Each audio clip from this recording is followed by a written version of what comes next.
Abusan enyumre ma ye ma munyina acho ne ma makwaba ene e da Afia da mrewe do oforiso oboso da toso enum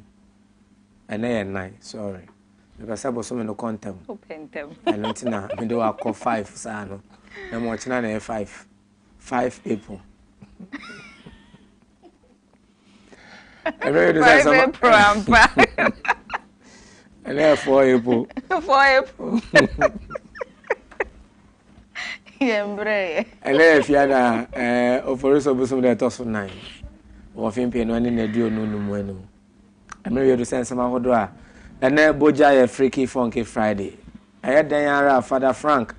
ebe fried the 5 fresh fishes e dey am the 5 French friends a one mo fi France ebe aye ntie no ya tena se ye de nsem no beso nsem ye nsem hodo a sisi ni ebe sisi ni sisi atwam ni eguso sisi empo ni afi na ebe sisi a wontie na atwerefo atwere masemo fa asemo kroje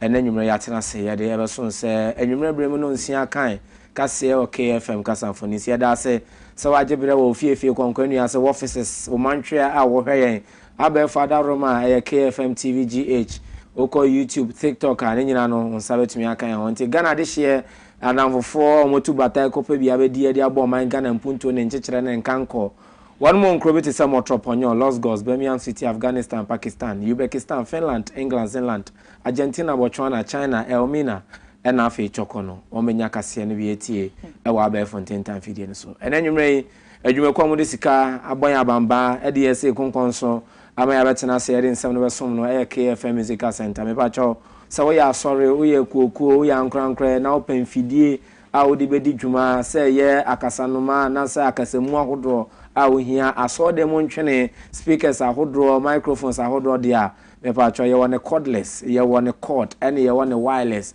ena ne keke lape ni nyina bi e wo hono bo modern na bagibi na bibia na ntimi gonkan ya so e no ba kwa wa santimantemu edum kumase ye ne Sambra Hotel no ene de enu nhwe nkran hanom no ye wo eye Banjiro Abrosan a ene Children Hospital din hwe ni ma wo Zongolen open chire mu bi opese wo nso to na utia ne kakra opese edi free wa me pa cho KFM Musical Center ye ni nyina bi o se wo ya asore na opese ye ma omoto collection kwasi ada bia na wate bi dia ba Monday na dia bete so nso a ewo akwanya no ewo ho nti frɛ ye 0244941047 0244941047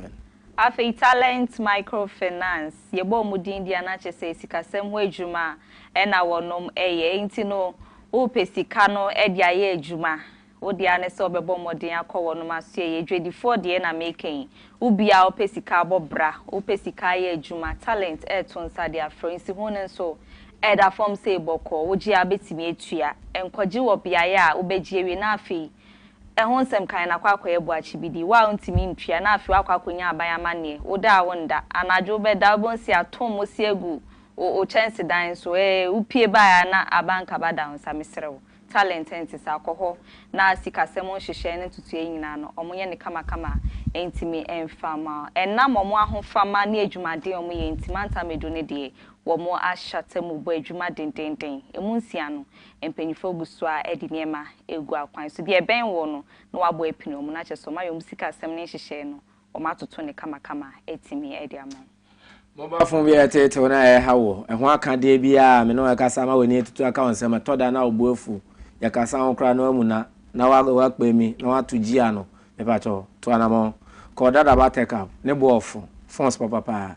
o perfume brand BAB phone type BAB fiti iPad eko iPhone eko i100 eko eyi ni nyina dada ba take up me pa cho e bi o hono mo ne bo nso ofu eho aka de nyina no obetumi enye bi e wo obehu ye kira kwa wonkan ye wo carnation sabo nato sabo nato obehu ye carnation ye be takwa station che honum na bomode na kokojibi na ada na ohwechi ene ne da wechi awo na ohwechi asem na kan we ye natural accident now a workplace hazard or something obenede ni nyina aka ejuma na enti dada ba take up friend was 0206 016037 0206 016037 now ni nkomo jumeko adaro ma no musika ena nwumre wo mode si abamba aya tena se den sam so nsam no do so eni mu bi eni aban anade yoma babonten echem se sobo a asensa atomra hye bedwane Reverend entin fojo de tu dwa se awiemhye bi baaye na wo nam enubone dwumadie ani dwadie so ba oman gane mu no aban kyerem se sansem no no kra bi ani mu ye do be konsem foforo mu eye gomu central ma hye bedwane yomunyafo Kwame Asari Obem A+1 na making ne odi nchemu ahodo na ene dia ba betu dwa e dia fe 200,000 Ghana cedis a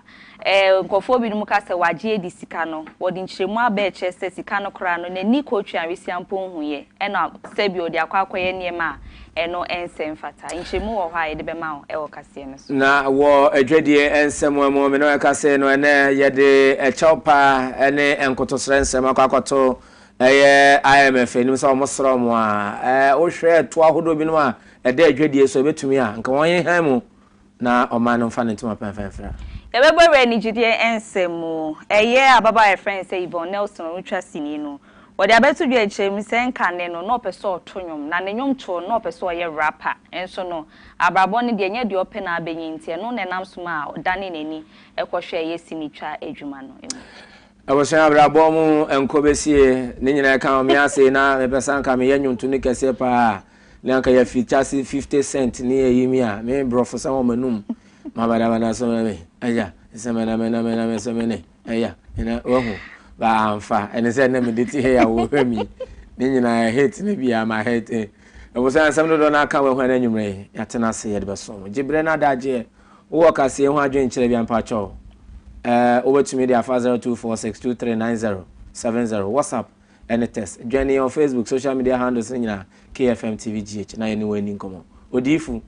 ya still igbe krache fialengo wane edi amejeso enenwure mene se dia Afia Fosuah Oduahoma Sresrebidi from Afia ye try yon sima ba ye ba ensem no ye be sha ase dia ma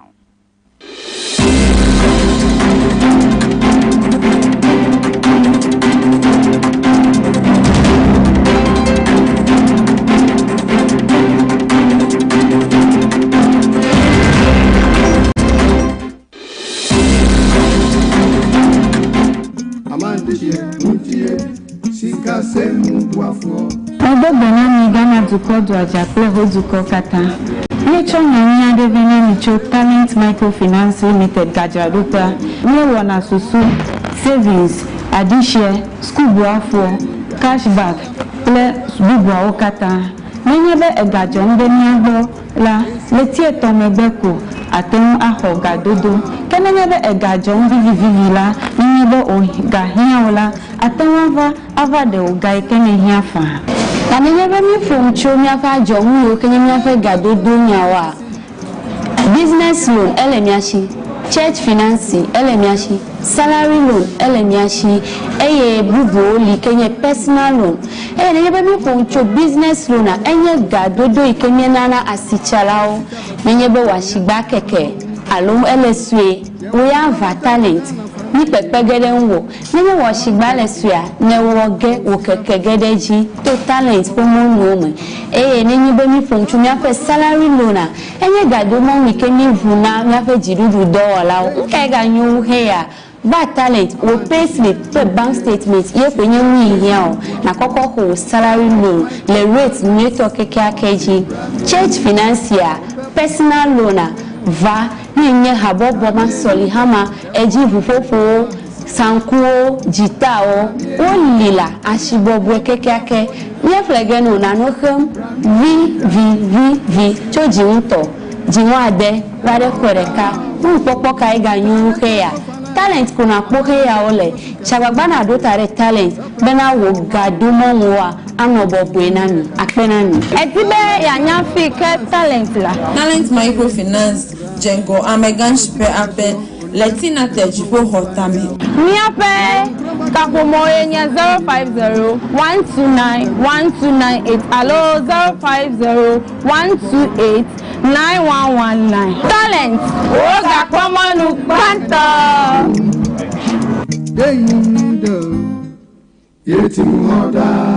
Talent Microfinance, your channel of wealth.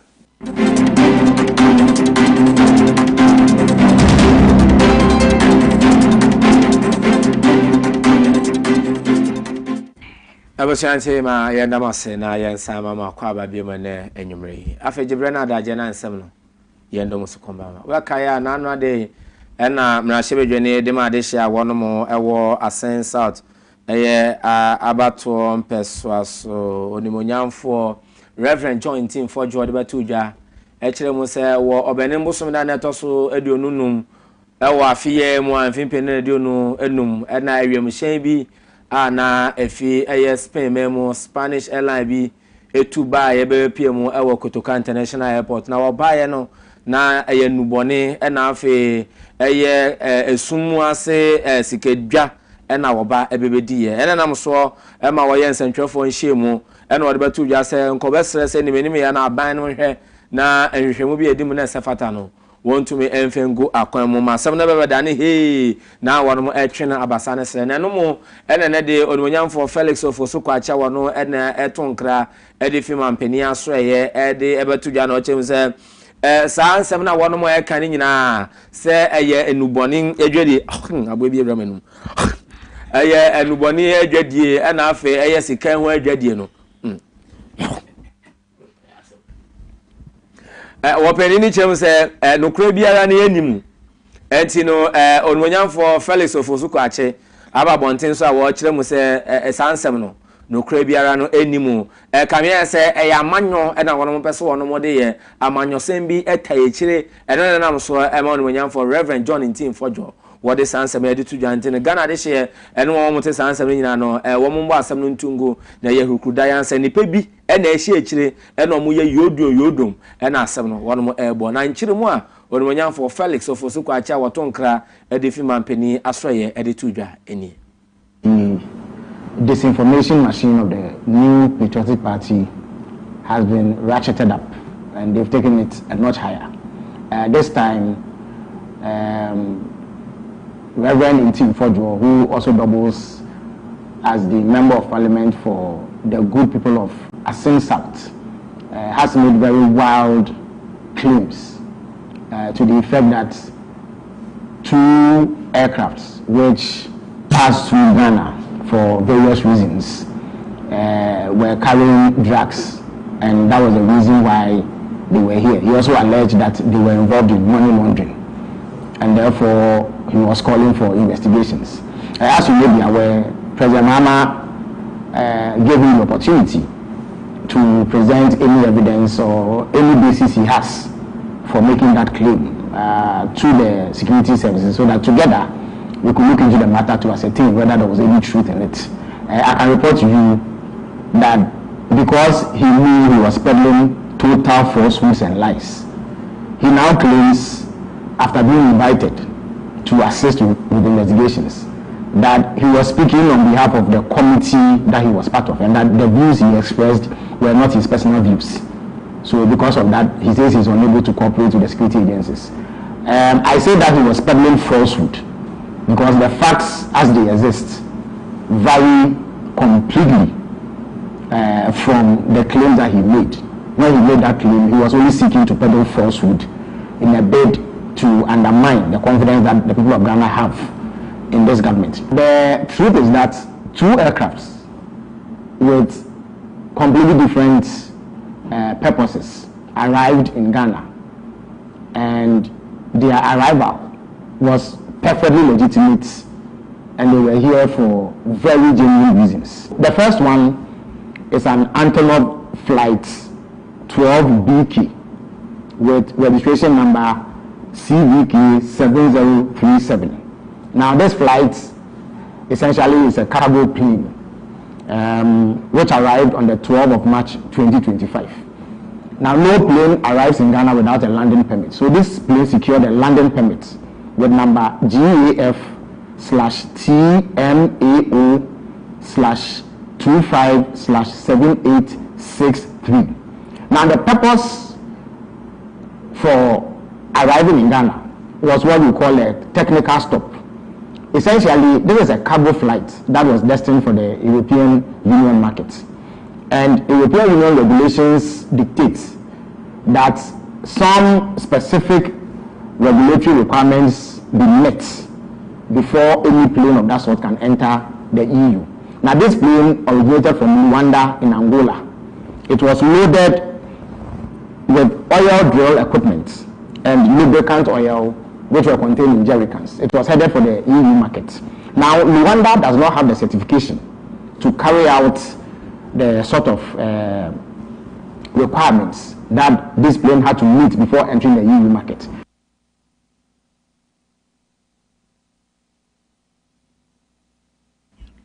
Ebusain say ye onmanya for Felix Kwacho Fosuah no ne de sanchemu enyina etimi ede chudwa ye free sansem num ne de wakoye nsem fufuru marma hyebedwani ma de hia wono mo kan Queen Central okoma hyebedwe fie nso a eye Foreign Affairs Committee no wodon bi na chese wo member onmanya for Patrick Yaw boama ne ho asem na making ene wode adestrede na ekọ ede ama His Excellency John Dramani Mahama Chese sebe seni betimi aboa ama ye hia hodo na ho bambo ene bambo nsem betimi afa ne ntema pade efra no enke be ya Niger Burkina Faso ena afi Mali ye no kasa sisi ade ye ECOWAS na nya ade a wo modon biem eno mu na chese enke be ya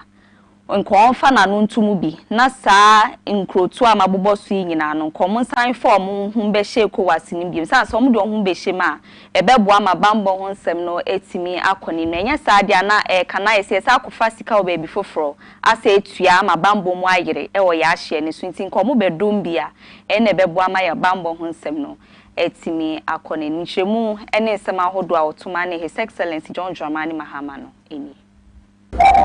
Mali, Niger, Burkina Faso, Sresrebidi Ghana, in Center Wantawaba, Nasa Ministry, and the estimate about your embassies. See any movies, I was so near Muka, ECOWAS. Now, you security issues, I can watch them. So they are different budget, they monitor security, they might be brave, they better so maybe other related activities because then they will say when you that area because of the Yema Akoso. Akoya Bushman 17, Mr. ECOWAS, true President Mahama, ECOWAS chairman. Omo modi akwa bia so yele o mekasa mbaba ni nyina ya bo busuya ba se kabu man ya ho ode ni ya no be bujo se bia ECOWAS kasa dan ko yese alliance kasa ECOWAS so kasa na be fragmented nti ade se dey na na go to ma she bujo for you that's it. Jebo chama yento akase no so na nwume fama wo na no de na Dr. Kesela to force so afọ na hwe sika senso o man Ghana mo komra hyebedwe fie na wode o man Ghana koma bode sika e won fimpe no ene dio no enum ade kokoto udwa na me no ka se no wo mo hyase se wo mo bobo hu wo mo debate a wo mo movie emotions no sika hodo bia ye twade ato aba aban nyuma hodo ne o man no nyuma bi no ba kwa wo mo no eye ye homasua asika na ayaba to dwa se wono mo atwa aye 200,000 Ghana cedis ede ama aye abato mpeso bia so se wono mo hwe na wono mo emfensi suku adan wo mo fa hwe suku hu sem ma na ntumi nkonkan eno aye 200,000 Ghana cedis eno akire wo mo de aye 150,000 Ghana cedis aye no eno mo de kwa monitor project no na eno na onumanyamfo aye Kwame Asare Obin A+ na hyebedwe ni ma de hya wono mo awo gomua is abato mpeso aso eno ba bonten e kire mo se ensem bi no mo aye Paul Adomo kire awo ye adwuma ewo aye Metro TV e de kokoto udwa e kire mo se Kwame Asare Obin A+ waji sa 200,000 Ghana cedis no e de awasa ne sire mu no Kwame A+ no kura bi ani mo se sika na mo akora no yaka wate onhu ye onso mu ye enti sa asobo na aye Paul Adomo kire kan ka se wono waji sika na di no wo chense da bia ono de sania eye humesua asem da na akoma so na wo pempuntuo ne nkanko e wona bato mpeso aso on Jesus sika no de biara da enkonko di ense no obi nsi chudo mato a na aka akom so ye gine kwakwo no ntintremu a odumonyamfo Kwame Asare Obin A+ editudwa eni ebuzo ho chechamu Papa Mami must was the people here woman you better piga. He said, he was the bee, you the guy from the bee, or young and cassa. I support Paul Adomotri. I watch his program. I think that he's doing very well. I'll continue watching him. But I need to put your assembly out on Yanokar, and that is what I want to address. Also, market 200,000 people baby that may call your project and so and so on Yanokar. I'm buying wine share there. All the 275 districts, constituencies, Obama Obia Sika, there one fan share education. I'm buying wine share. There is kind of share education in constituency.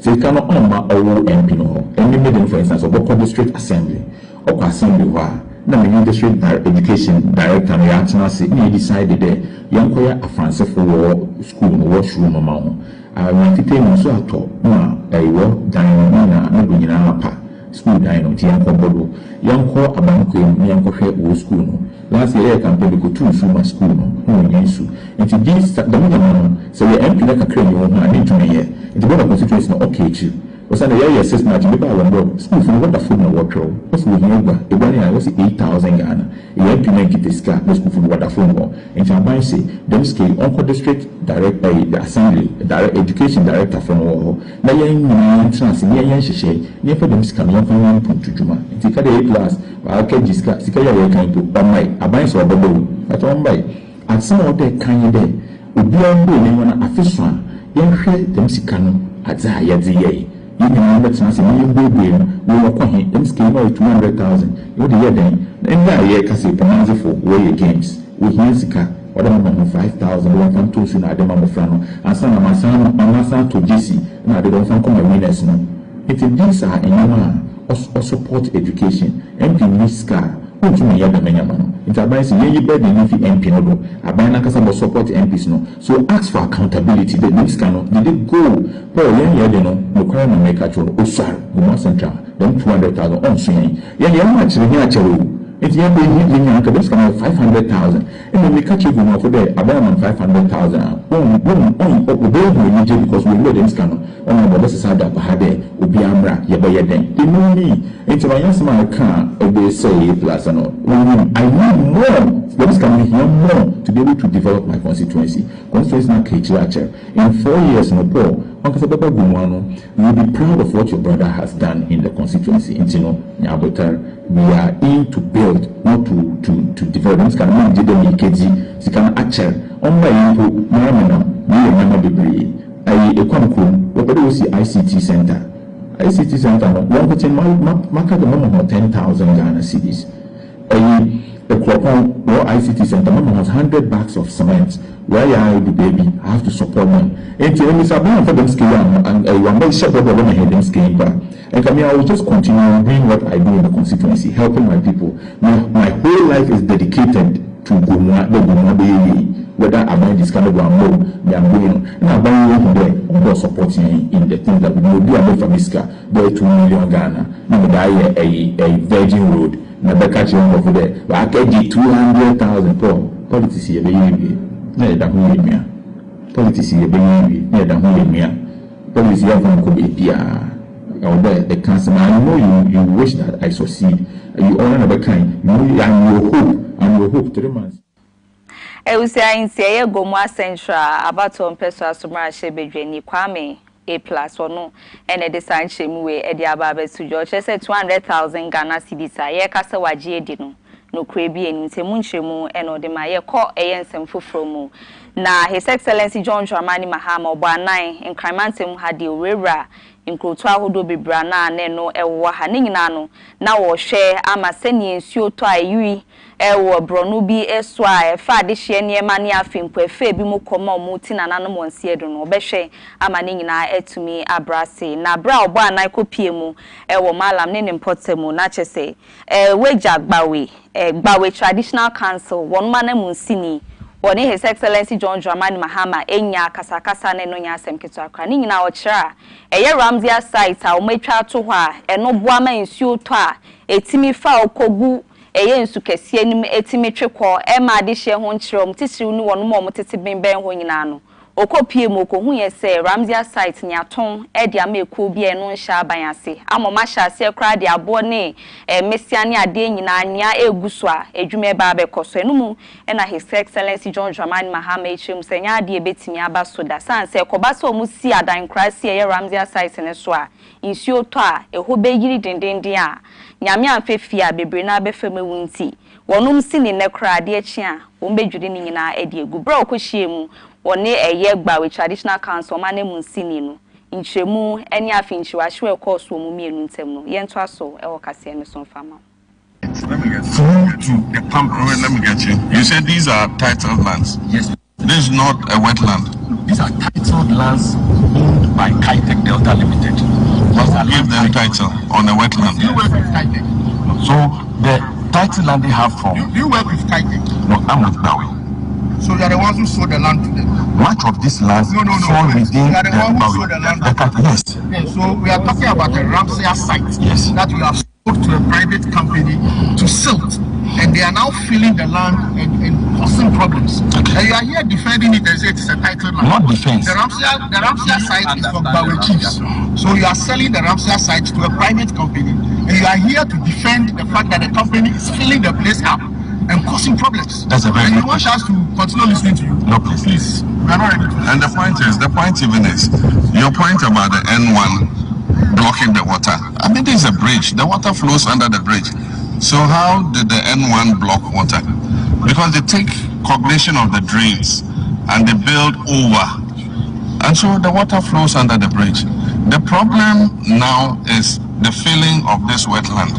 Nobody was supposed to sell this land. You don't sell wetlands. They are protected sites. Go to other places where people have built there. Their buildings have been demolished. So the traditional authority has no right to sell or give title to somebody on a wetland, because that's where the water flows and stays and continues to the sea.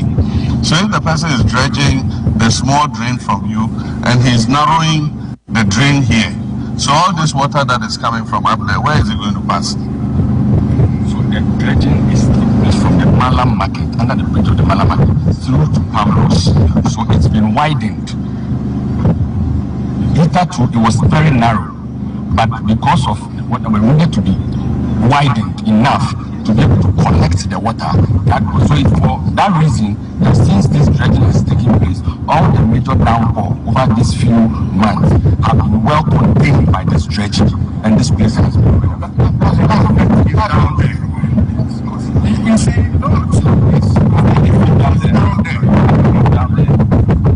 Have you visited the site? Yes. The site.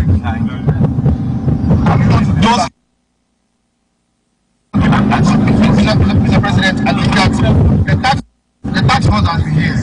We've gone around with hydrology, gone around with water resources, we've gone around with the village. The challenge here is that the over one football field that you see here. And see where Mampene His Excellency, Boleban Body share and Semetuja. So when I saw much about Ghana and Yabaya Nayano, then a title land, our tongue. Maybe I must see a cement factory or Pamblos or what say. And then the Quanson so almost see. Oh, for young Kanichasem, and yes, I'm coming castle, but Yamen Fanny Crency, Honorable Patrick Kuma, former MC at the Mawe Jagbawi. I was a man to ask Samson on when for Muntaka Mohammed, Interior Minister. What you say, Osha Quayan and say, one more movie among who also, Ajo Mina Boswa. As a Ghana for now, I say, no subium, over for baby. Oga, what in the buy? Over 5 years, in check what it's there. Over 5 years, now where they shall Zemapui, Eletui, Leco, Sa, have a Ghana Casano Crown Sedante. Ete on for Muntaka Mubarak, actually, Mohammed actually must say, as I say, no, one more be try 215,000 choppable, handleable US dollars at all. Say, oh, yeah, Ufia man, a man who draws so now about mine anymore. Says he can't say, Uchi and send my residence permit. As I saw Quabro China, one way yebi. And Tigana so no chance over here, Emma Maya Sam and Shano, and the wood to Batava, but no man Ghana, Nessa Unya 250,000 US choppable handleable dollars, and Sana Yetumiama a residence permit a obetumi enya akwanya no a hand down o man yimu ate na o man yimu se adwuma na apese wuyo se na betumi aboa kamia se obi aso so Ghana yefo yenko Ghana yefo no overhead yi wo mo de da ho na Niger ne Senegal fo ne Abidjan fo skasa obi a woni ska so wo mo wo saa hwan so na ye mo mpena ne mo kunu mu enti ononyamfo Mohammed Mutaka interior minister asam no etete ne nkyere mu a wo de ma ye ni. Lastly, the Adobia, what do you call it? Robberies. I mean, this is something that we put on top. You know, this moment thing, when we came, was one of the major challenge. And then with the new IGP, I mean, specific instructions were given, and we've seen the results of it. We are not going to relent on the fight against mobile money attackers. But with this ambiguity, I can assure you that we'll make it a priority and probably do same strategy and see how we can nip it in the bud. So we want to thank you and assure you that we are open and we're more than ready at any time to assist the region to ensure that law and order is shown, and then citizens of Kumasi and Asante for that matter. Eusia Yeguswa o eyo munyamfo Mohammed Muntaka Mubarak ono yeswa for she fisem so na afi adehye omo aso ase abato mpeso aso ye mahye bedwani wo wasan so akasa biem na nsem no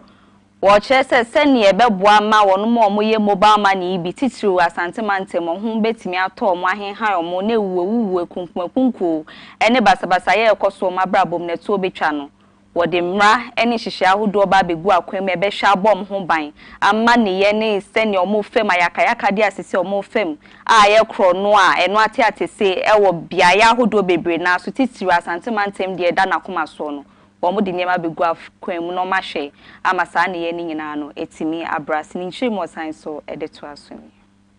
Lastly, the Adobia what do you call it? Robberies. I mean, this is something that we put on top. You know, this moment thing, when we came, was one of the major challenge. And then with the new IGP, I mean, specific instructions were given, and we've seen the results of it. We are not going to relent on the fight against mobile money attackers. But with this ambiguity, I can assure you that we'll make it a priority and probably do same strategy and see how we can nip it in the bud. So we want to thank you and assure you that we are open and we're more than ready at any time to assist the region to ensure that law and order is shown, and then citizens of Kumasi and Asante, for that matter, are able to move about their duties and carry out their business without any hindrance.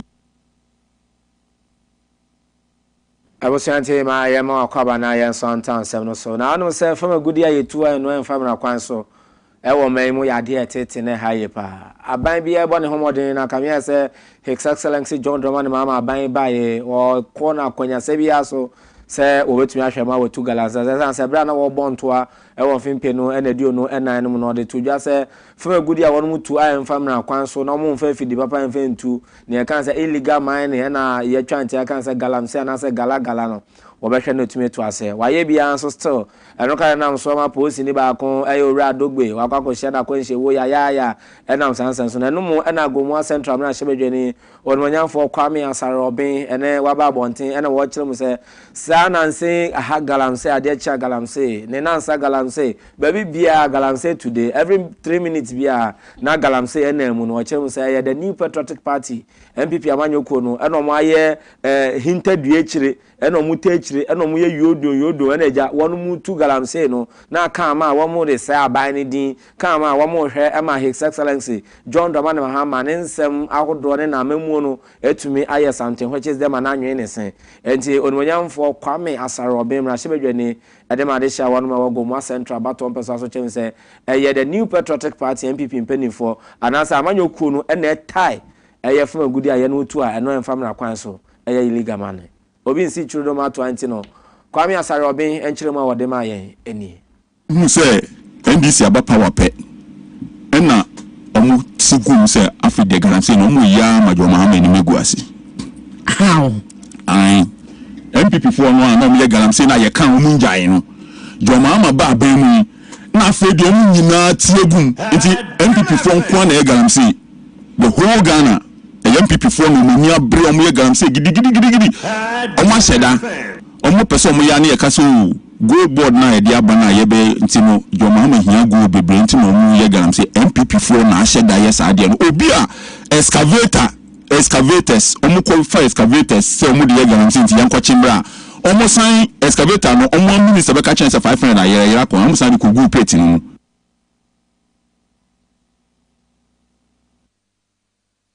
Ewusia nti yemfri sansem ni mo ne yemfa konsem foforo mu eye epribusumi ya ne da neto sumienu ene beda adwa se posi ni bi efre se ye constable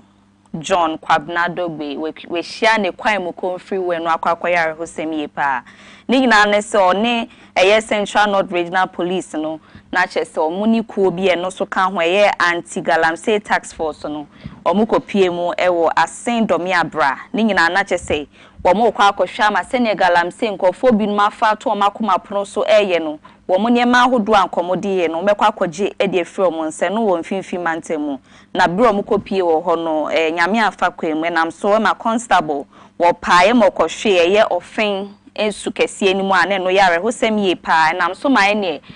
omo kankofo ko bi bo mu hwehwe ne body na chese omo hwehwe constable la ene ni omuhu na ne omdi kopie mu wo ye St Francis Xavier Hospital no wa Afia Fosuah brom ni kopie mu a doctor fogina no ho hwe na kosi se ebedrum pempen so na chese ne ho me no ya de se si ni nyina ne se ye onmunyamfo dogbe sisi e no ka se de wetina nanu monsie do e wo sansem mi na posi for den krata ba o mo chese se ni asem ni siye eni o constable e pakohwe ye ofin suo yi mu a eni won ka ati asifo hu bi mu omo behwe aman hwehwemu mapa etimi akoso wonu me no momo so omo koye galamsey e ma abrantie yi ehia ne kwan mu konfri wo no asotwe kese pa ne betimi akọ edi amosisi e no kasa edie owo eye aposifo wo mo emukrabia omo ye asem ne mu hwehwemu na afen so de ba apoti esiye no omo di nchema hodo no etimi ababeso edwa ebusan yentu akasa no so enfama na abeka ya afie etwemu na Ghana man penin dada His Excellency Nana Dankwa Akufo-Addo Adogaga Ado Prema can promise. Sack Nation Abu Dani the Wanf Abu Dani Ado the D. Nancy na wodi vinche de ocho bako 81 years. Yeah. Na ubekaya wo efie kwanta no e was second takra de wonu mukoko ye ni say ye honiu say omukọ nwene no kama pa edisi eye efie kwanta aban ya sabia wo mo runabout no so no ade chenye na na brechi a nipa bonfo bia ye ni bebi omufiri won akọ bubu no asai no kra na no na so ema sempakani eye nyamedifo Elijah Joshua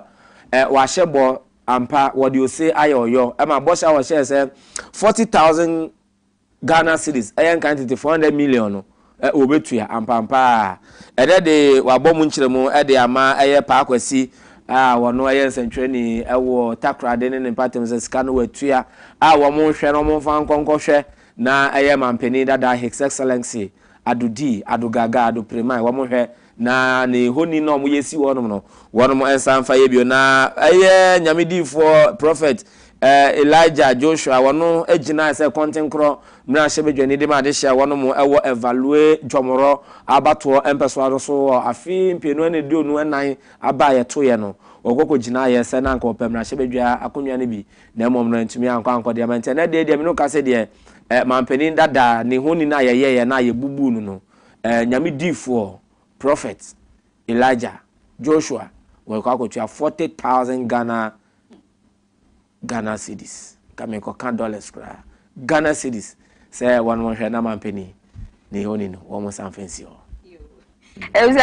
no said to me edia ma ye konfinfin mantemu na mebu na wo mo ewo ejuma ko biase ai no ejuma ko enya na siem no wo mo edia distrede kese pa kwa mampanyifo titiru ene soafo a wono ehwe eye sikasem ene ho ntosie Dr. Keso asofo se ono anso na emra hye bedwani ma de hya wonom ewo ejuma ko enya na siem Womo chese se ne betimi aboa ma mpuntunwuma ahodo etimi akọ n'anim afa ne ntima paade efra no ebe ya nkon fa n'ani hwe ho no nye saa mpuntunwuma na kama entimi fa ma bibia enkon kan na eye Kofi Mensa on na gina meburu ni nyina na emu a wode saa de sredie we ekodi amampanyifo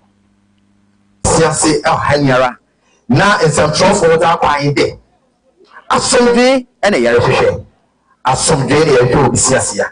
eni ntino Odiyifo omoye yi arobe yi mpemfo ebisa mpemfo na nananu na bata ni nyara no eto na mpemfo so wabem o da sam no atiye na ama mbebu ye dwuma sam ya hwehwe wa ha no etum ebita yi na dogo nara we baby ahye na wa ye dwuma iya somdwe kasa ye no so ye wo ye dwuma bisiase ha na sebi obisiase man na ne aboyenya sebio ya mepembu oda ho a onda eni ntino intentem yare ebusi abroad na no December wiye no ena timamufu a wonom so ekopie mu bro ne nsemhwefo hyehyɛ atwetwe nkomo no mo so kyerɛ sɛ wo mo hwe mpanyifo enim sen hyehyɛ mapabetimi egu akwa mu san sɛ koba sɛ ntokwasɛm na da ne do mo ka ho asɛm na mo twen ho srɛ ne abasa nya de sɛ betimi aboa ama mo mpotemu ho no etimi akɔ n'anim Sisi ọmọ bedwiri yesese na si training nu nya ọmọ adodo wu nya market nu nya no nse project ne beba so na sisi yenya nkonfo bi okro mu amuso mu ya batanfo ahe fofo ọmọ to mu so se anytime na bisi afo no bekoso a embebu nu benya aduma ye no ọmọ plan bi so ombebu agu na de bia no na chronic tibetie so ọmọ yine ne wasem ye youth ye ne obi ahia asem ye de aduma Koyo mu be Fosuah Oduahoma baako no mu betu ana wa ko finance minister ho no mu di ye butu bi ma na ko to da nim sa ne ma na ka wo mi na baba power ama mbebu na wa hanya aduma ye no ano ana ye hwehwe hweboku to kwasi ye bibia nkoso ya finance minister fia Abusa ya nto akase no so na nwumre fam na ya nko apomode ensamo so na aso no mo hwe apomode ensanso ewo manka na machem sa wo hwe correla yare no ewo mfimfi mantemu a amane hom no so ye pa nti wo mo behwe ma emofromadi afe ede ye ko no be sha ase aso mo no a na wo mo chem sa commander edina eguafo ebremu Cape Coast mensini no na afe enfantema mensini no no ho na yare na etumi epagya no pa na wo hwe mo a enne efie forisi obusun da otoso enan no yare na etumi ehuri akakodu 541,798 ano eni enya nti ne ya no asoya no hwe apom den sanso chense wo mahwe ma wo moto na mo ansana etumi agensam wankyeremu a wo mo de mayeni I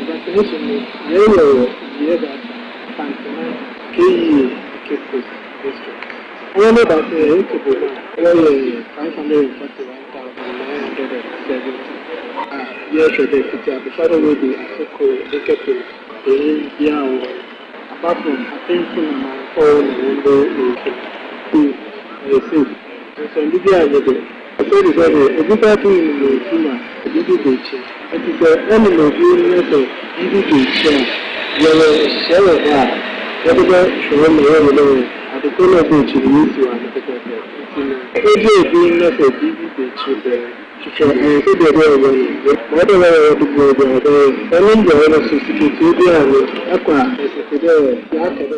Enti we Dr. Joseph Kobina na wadi sanse mede tujade no ekire na the head of immunization Edema World Health Organization Fred Osesapo ejem se ekoba ne sana na ade a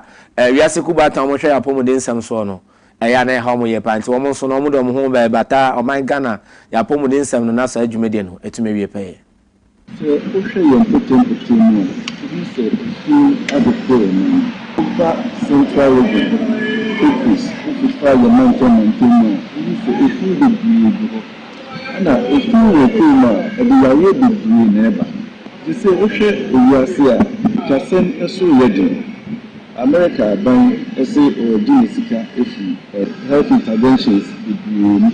if your companies are affected countries are not dependent on American government for funding support for their health. It's the last amount for the state. Gamba body, na you make sure say you maintain neat. If you are your shedder, a bit before politin, or car no one try to baby, then make sure say I know giant and a personal. Ebusia Fosuah Apomodin ensemu na ye kuapem ni fahene wono anso ene ye ohene popra o we dukromu wo ochre district sai no epoye mantemu wakasa na ni nyina afa ye agenda 111 hasupiti ahodo mu si aboam ya Apomodin nsem kan netimi akọ nanimu no makobie foforo kra no a eba behwe ama wono mom kọja yarese wo ho no ometimi ejina omanamo so enum no de efutu akọ edi ama nurse fo ni adokita fo mbehwe sa yarefoi na afin so ebi akọ ama ya yarefoi nyina se ombema ebuo mapa etimi akọso e wo mu ntem sanse bia ni abra no bekọ akọpie mu ha supiti bi no na chese obehwe na nurse ni bi eni afin su patient na chese ntokwa a ehu hia no mokọ hwese sa de no ni nyina betumi etu etwa o chese se ye de niam ahodo bebobọ ho a wa ye tuufo se enye sa de abeye no so mra ni so mu a ende wawasem ni nchemu no eni messages for no ebi bia na ayarefo na woba no ebi hu ya hometo se be wo yare a wona moya bi na mahoya bi etu kasa bia na wo so bia wo say patience o kasa bloko ado wo ko kasa de nene ena me kan ni se bi ho dance wo clinical and nurses the patient bi ya no sebe enkayi eni ti America ni se nurses no won patients no wa botre patients no so yebesre wo fodu emanesis no em se wo se difagare beku na beku gare ni Ebusia abroad na December we na poye mantem so afọ maame akosua Rita eje awate ono so de futu koma wono mo be ye adwuma wo nyina se omo nhwe na omani nku enema hodo mo de ba be ye adwuma san so mo hwe so ye beboa ma kofofo fronso efri mantam fufu ewremu aba beja yarehwe ewe ye epoye mantem ni nchemu no eni ade ba ko na ye nyina ye hu ye se ade ne eyefo facility is well equipped bibia wom theater bibia wom but na ye nyina ye kasa no ye ka share ye help workers in say we need something we call the maintenance culture. So you be a different for ya see and say within the shortest possible time. And I think so you will see which means that even people from a crapping north may be coming here. Even some from Europe closer to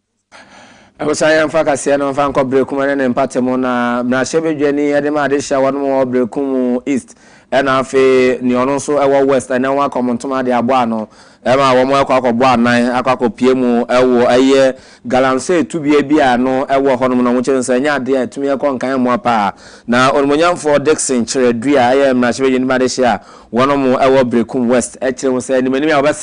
say one more Moody Senior Brassene to assembly and almost some Kuka Kaka. Now, one more MFI Asreho, and Cheremonini. Municipal Security Council, Bukum East, DISEC, Bukum West, District Security Council, Bukum Traditional Council. The stakeholders are Kabia, Ebomina, Ekwa Satana, Bukum Traditional Council, again, Galamsi, and Sensem. You know, meeting, no, they decided, say, and by informal na ye mere sana se ye na ekoso aye titimi na odo na akoya tesemeno na ne yi na ya kan bom police commander security couples and the key stakeholders na nanom traditional council for nyina ya baha say de ni be ready to ye ba ye nso e be hunu enoma ekoso na chese adwuma na yete ho asema ekoshi agangana ho no ohwe preparatory works ekoso a na je se akọ anim yi enti ye baaya na ye de ani ba behwe na mefa akwanya so aka se obi biara ho wo se adwuma we mu no efi na ekotwe ho fi mu sane se Inga John Dramani Mahama party no empanyimfo ene me ankasa as a member of parliament enya dia yes I was saying we I someone when for Dixon Dia chere wade tudwa na yenyina we so na yentwe won kwa gya abo afon krato amrato ye ba ye de kase no ko adwadi nsam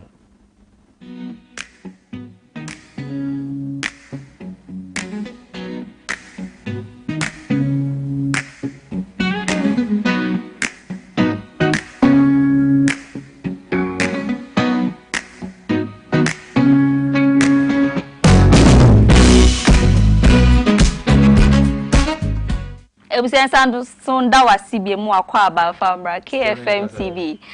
So yet ansem ne so etimi e dia ma e we dwedie ensem. Was it still any your kwani man say and I gonna for muka so like me ko talking like me ko to dogon like my minim dia o ka. Oh yeah go dey. E was ansem so e we dwedie mu e dia ma de enche bia e na Donald Trump a ono ye America o mama mpanyi de be su dwa say tuo bi num e wo ha wo de ba betoto eye niema ahodo bebre na so titiru ene wonom omo kra niema efri wonom man bepie mu wo man Ghana afen so eye China man ni mu na chese tuo no bebre na no de atoso so chese import levy another China so na 34%. Afen so European Union na chese European countries ahodo no mo so de 20%. Ghana de 10% na chese tuo no watutum bebre na no nya asem keto akwa nmu na nam so ama International Monetary Fund omo managing director Kristalina Georgieva wono so edi adesrede kwa ma US man panyi se ne wesi atoto ne ememu no ebe ya nka wombra form kakra se ne bibia betimi akoye enye saade bedru mrebi no edwedi form wo wiase afa na ba bi bebre na teacher wonum digwa edifa US womo ene ememu no ebetimi de o how kese pa na abre ye yensika semti nkebe ya se ne watoto ne ememu no wombra echi kakra no mfa saa ne mengu akwam na omtete so kakra no ebeboa ama se ne niema ehuri ko ene eto ahodo a watoto moko no bibia betimi ewiemu nti we de adesrede no de ma eye Donald Trump ye gina so ne etwa ye ho sima ba ye koba pa eni gidie eto aso.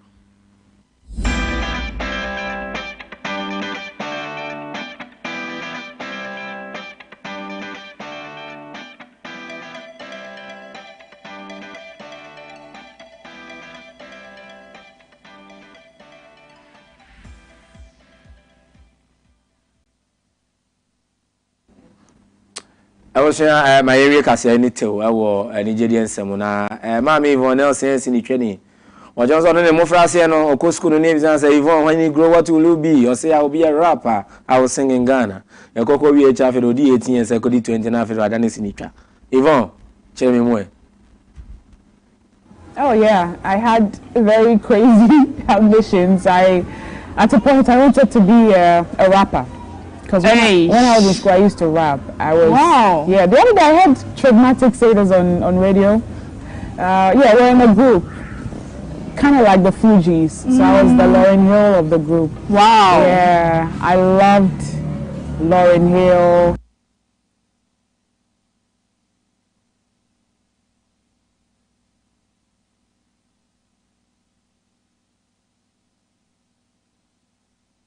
Tiada yadimwesi yapon ye nche ho kra nti yadimwesi yame ado ochina mekọ asọrọ the New Life SDA ochina ye the Ambassadors Day nti enanyume ma mefa nche ama Pastor Makado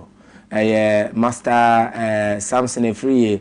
ene mo amakenyina ne mo mefa happy birthday stronko emfa ma me amedofo ma de nyina metwetwo mutwo ba akopɛ ma me Ernestina Ejekumwa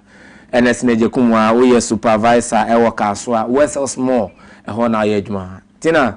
enanyume Yankopɔn hia no akoma pa Yankopɔn hia no adwempa sɛ ne apɛsɛ nipa bia di ye na okonka na otumpon no Yankopɔn mmɔ na wonye ne kase na wonye ho emoho pa entumi afama happy birthday sunkun efi wankasa wo nua ba wade nyina otwotwo mucho odofo ba akopɛ eye private akpalo Mary a no ewo 37 Central Band no wono na wose eye happy birthday enkomo tina nyame hira na wonye okase na ne krakra mo enkonfama Corpora eye Solomon Ajiman Corpora Solomon Ajiman owo eye achiase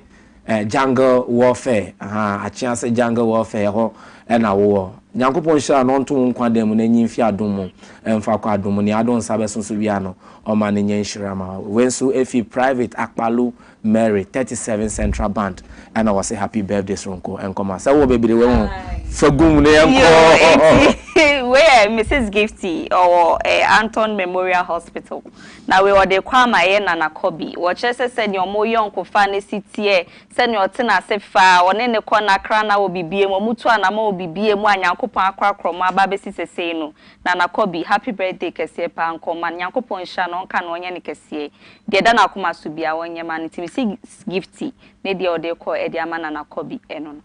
I was saying, mercy, and if you had and if you had a to be a fool, and then I know a to be a fool, sports on you, Yapon. Ediam just why Odiyifo Yaw chance to I be cratchy, Fialango 1 minute. Afia Fosuah Oduahoma Sresrebidi from Afia Yakao. I was saying,